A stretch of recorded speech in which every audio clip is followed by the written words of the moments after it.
Bonjour chers amis du ciel bleu astrologie, merci de me retrouver pour ce podcast. Bienvenue aux nouveaux adhérents de cette chaîne, belle découverte à eux.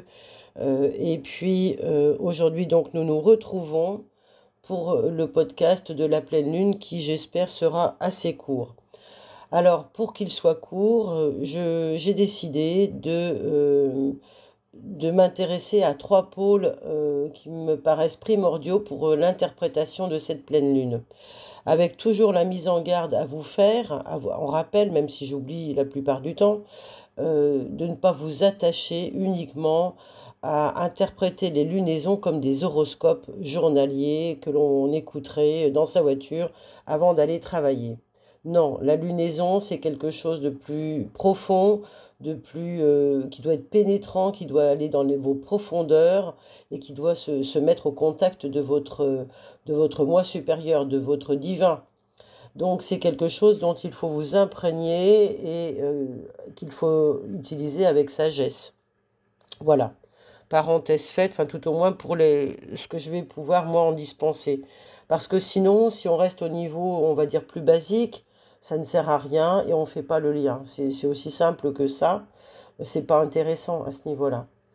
Donc sur cette pleine lune, là où nous en sommes rendus, on est en présence d'une cartographie, bien sûr, qui nous décrit euh, le mouvement des astres importants. On va commencer par la Lune et Neptune, puisque c'est elle qui est à l'honneur. Ce sont deux planètes d'eau, hein, la Lune et Neptune. La Lune, c'est le Cancer qu'elle régit, et Neptune, ce sont les Poissons, donc qui sont eux-mêmes gouverneurs du macrocosme d'eau dans l'univers. Neptune a choisi les océans, et la Lune, elle a choisi ce qui allait nous constituer, ce qui allait faire notre matière et nous nourrir. Et c'est d'ailleurs elle qui est l'exaltation du signe de la chair, c'est-à-dire des taureaux, qui constituent donc notre rapport avec la matérialité pure et dure. Donc ces deux planètes passives sont en harmonie et leur rencontre laisse présager, ce que je vous demanderai de retenir dans la symbolique, laisse présager qu'elles vont accroître ensemble, elles vont amplifier leur qualité. Donc autant retenir, puisque c'est un point positif, autant retenir que c'est une période qui est totalement propice pour toutes les personnes qui voudraient se laisser inspirer, se laisser nourrir par un ruissellement lunaire pour sentir leurs facultés artistiques se décupler. Que ce soit pour le plan de la musique, la poésie, l'intuition, les soins énergétiques, toutes ces choses qui peuvent venir de l'intérieur ou de l'extérieur, enfin qui vont dans un mouvement d'inspiration.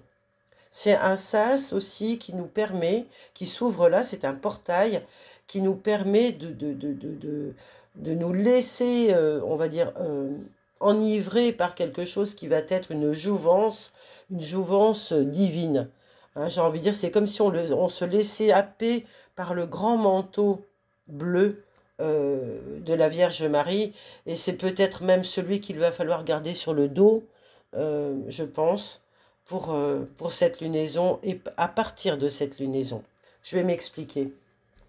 En effet, donc, on est dans quelque chose de très subtil, mais néanmoins de très vivant. Et c'est justement cette subtilité-là qui va être importante à retenir, parce que on est plutôt habitué d'être cramponné à quelque chose de matériel, à quelque chose de très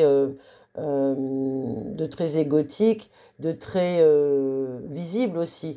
Et donc, le fait de sentir vivant et de sentir tangible quelque chose d'invisible peut nous perturber. Donc, pour certains, ça va être fantastique, pour d'autres, ça va être assez perturbant.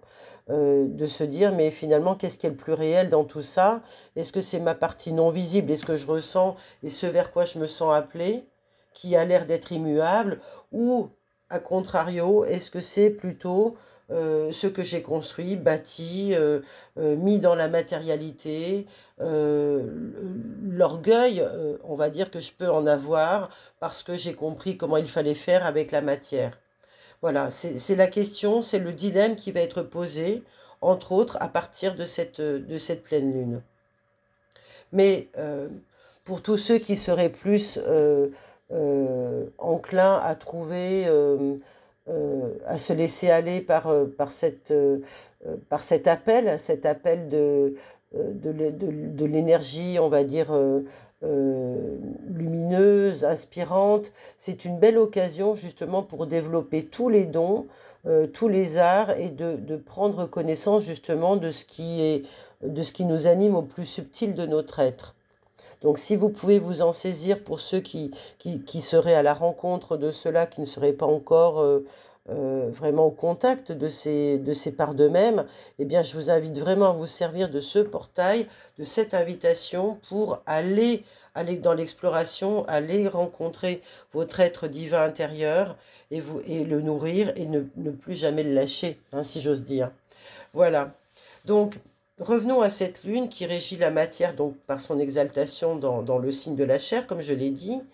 Mais cette pleine lune, elle vient nous dire également, euh, elle vient nous rappeler ce qu'on a dans la matérialité. Alors je vais revenir dessus après par rapport à cela, mais qu'est-ce qu'on a dans la matérialité? On a ici dans cette cartographie de pleine lune une belle pyramide de terre, hein, qui est faite avec la Vierge, avec l'élément aussi du Capricorne et du Taureau. Alors en Capricorne, on a Pluton qui termine ces dernières heures, jusque encore pendant quelques mois, et on a encore Uranus aussi dans le signe du Taureau, qui termine son cycle tranquillement et qui va sortir du Taureau, je crois, en fin d'année 2024, en novembre, me semble-t-il, euh, et qui va ensuite changer de signe et qui va aller donc quitter la Terre pour aller dans l'élément air. Donc là, ça va être une autre énergie. On va être dans un nouveau cycle important de 7 années qui vont être au service de l'élément air, de l'éther, et qui vont venir changer la donne. Et aujourd'hui, qu'est-ce qu'on a dans cet élément air? On a quelque chose qui est très prolifique, qui est très mercurien, mais qui amplifie, on a Jupiter qui est dans le signe des Gémeaux, mais Jupiter reçoit un aspect de tension pour marquer en fait l'excès qui est nourri, qui est entretenu dans ce signe d'air au niveau de la communication et au niveau de toutes les informations intellectuelles euh, qui nous sont véhiculées en fait. Et ce Mercure qui gouverne les Gémeaux, il n'est pas en accord du tout avec ce qui est fait par Jupiter, donc peut-être par les mouvements, on va dire, on va interpréter Jupiter, hein, ça peut être le grand législateur, ça peut être ce qui est censé nous protéger, ceux qui sont censés nous protéger, nos gouverneurs, ça peut être aussi à représenter de toute la masse de nos médias qui diffusent des informations. Et encore une fois, celles-ci sont en train de nous montrer finalement que nous sommes dans une grande nébuleuse et surtout un grand mensonge. Et ces grands mensonges continuent de s'amplifier pour pouvoir faire passer certaines choses ou aller dans une direction que nous décrirons tout à l'heure. Alors, Jupiter est en excès ici, et l'individu qui a sa conscience éclairée en vierge doit comprendre ce qu'il doit en retirer. Il a bien compris que sa stabilité, qui pour l'instant tenait qu'à un cas par des planètes transsaturniennes, cette stabilité était rudement mise à l'épreuve. Il se rend bien compte, l'individu, qu'autour de lui, en termes d'humains, la vie sur Terre, elle est confrontée à différentes choses qui ne sont pas du tout agréables. Il y a des choses qui se passent sur Terre qui ne sont pas décidées par les êtres humains eux-mêmes, tout au moins par le commun des mortels. Et donc cette instabilité, elle est mise en avant aujourd'hui, et c'est peut-être ce qui va nous permettre la grande révélation de cette période de vérité, cette période de révélation, cette période d'apocalypse, où nous devons prendre conscience que finalement, il y a quelque chose pour nous qui est contre toute attente, qui est en train d'apparaître, c'est-à-dire une prise de conscience que nous ne devons plus nous fier à la quête jusque-là aboutie, qui est aboutie d'ailleurs, la quête prométhéenne de la connaissance, du savoir, de la science, etc., sur laquelle nous avons été conduits par nos éducations et par nos conditionnements, cette quête a fait ses preuves et elle nous a amené à constater que elle ne construisait, elle ne dirigeait la science que dans la vue et dans l'objectif de détruire et de manipuler l'humanité dans un sens qui n'allait pas forcément pour son plus grand bien-être. Donc les humains constatent cela individuellement, ils constatent que finalement euh, ils courent à leur perte malgré eux et qu'on les fait courir à leur perte malgré eux. Donc cette vérité qui s'avère de plus en plus prégnante pour la plupart, eh bien elle est symbolisée ici astrologiquement parlant, puisqu'on va parler de l'astrologie, hein, toujours. Elle est symbolisée par les symboles, par le fait que la Lune nous a montré euh, que la conversation entre Saturne et Neptune, finalement, nous disait que après la chair, qu'elle a nourri longuement dans le taureau, eh bien, il ne restait que les os. Il ne reste que les os quand la chair est morte, il ne reste que les os. Donc nous sommes ici en train de constater qu'il ne reste plus que les os. Et cette pleine lune, qui est donc dans l'axe Vierge-Poisson, elle est dans un axe de restitution. Et dans l'axe de restitution, qu'est-ce qu'on doit faire? On doit rendre. J'ai pas envie de parler de l'axiome à qui on doit rendre, mais en tous les cas, on doit rendre à soi-même. On doit rendre à soi-même l'idée qu'on s'était faite d'une certaine forme de vérité jusque-là qui nous avait entretenus.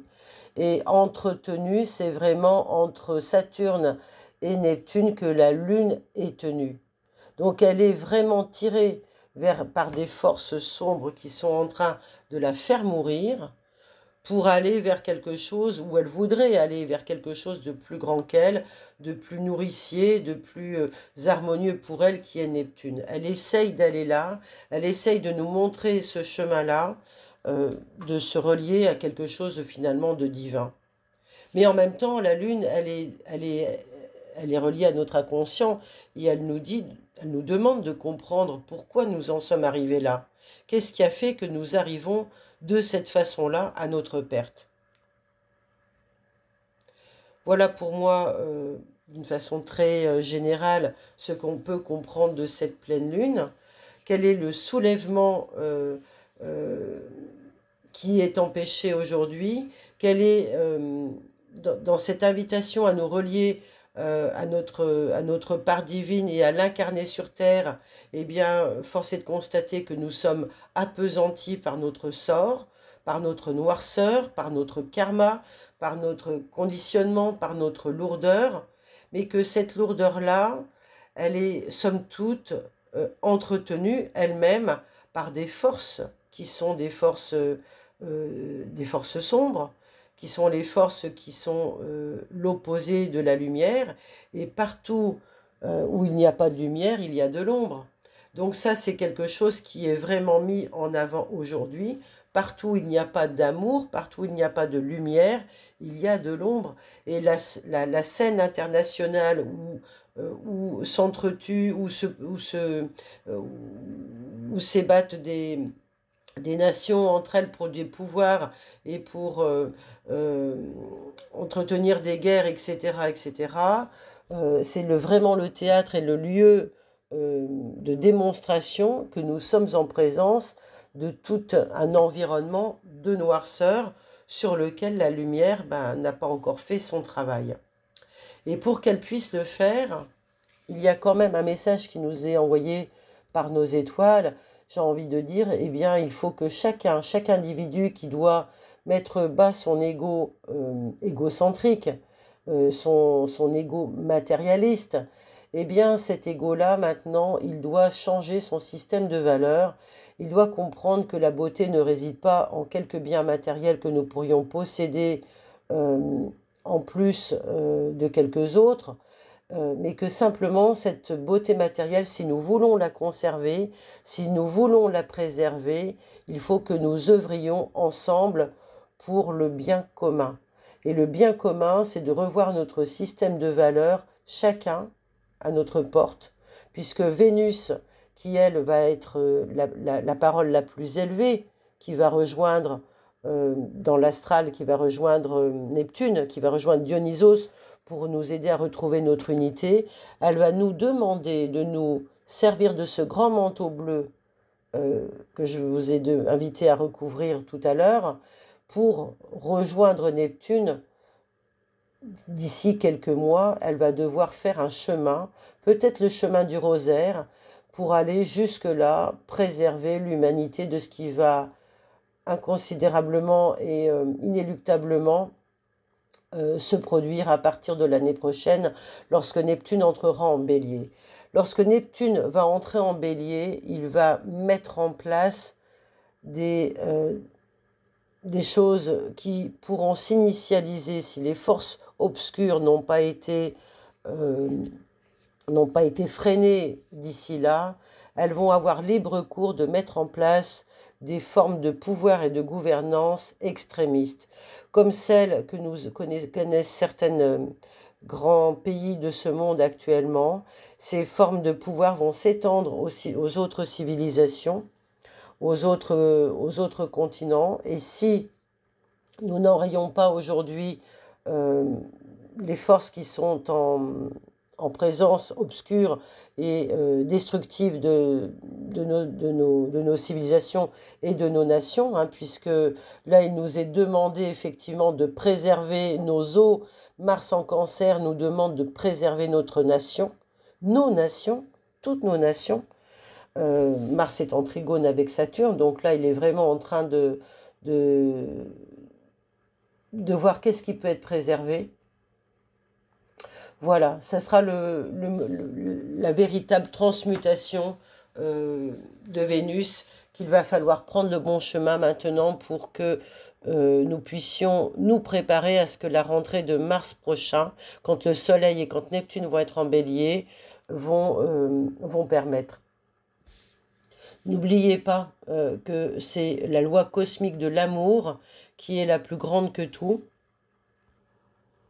Oui, c'est la plus grande que tout, et c'est donc par l'amour, par notre reliance au grand tout, que nous pouvons donc effectivement préserver notre humanitude et notre part divine. Donc je vous invite vraiment à vous relier à tout cela du mieux que vous pouvez. Merci pour vos écoutes, pour vos partages, vos commentaires, vos likes, et je vous dis à très bientôt.